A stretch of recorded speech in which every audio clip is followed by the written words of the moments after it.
Le 20 juin, mon fils avait prévu d'aller voir un match, mais en chemin, il a reçu mon appel. Je lui ai dit que sa demande pour étudier à l'étranger avait été approuvée.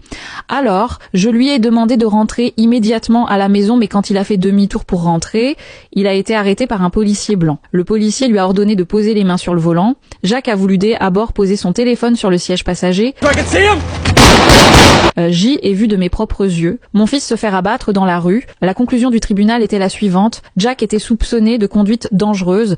Le policier ne faisait que son devoir. Ce résultat était impossible à accepter pour moi. Chaque jour, je vis dans la douleur. Même si je suis membre du Congrès, je ne peux pas obtenir justice pour mon fils. Puisque la loi ne peut pas rendre justice, J est décidé de venger mon fils de mes propres mains. J est commencé à recueillir des informations partout.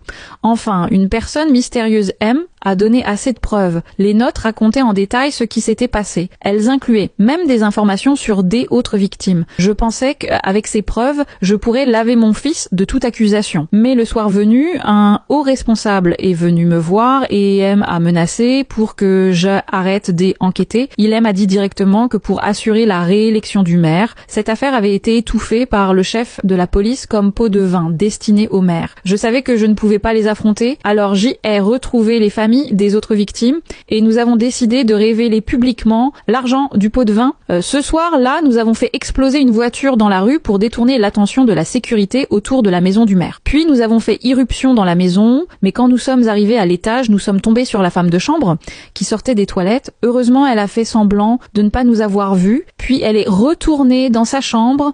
Ensuite, nous avons ouvert le coffre fort et nous avons mis tout l'argent dans un sac. Tout se passait bien, mais au moment où nous nous préparions à fuir avec l'argent, nous avons été surpris par le maire pris de peur. Nous avons levé les mains. Le maire a retiré mon masque. Quelqu'un a essayé de l'arrêter, mais le maire, elle, a abattu. Un autre compagnon a tiré sur le maire et elle a tué. En voyant cette scène, nous avons rapidement pris la fuite, mais nous ne nous attendions pas à ce que, après être montés dans la voiture qui nous attendait, une autre personne mystérieuse nous intercepte.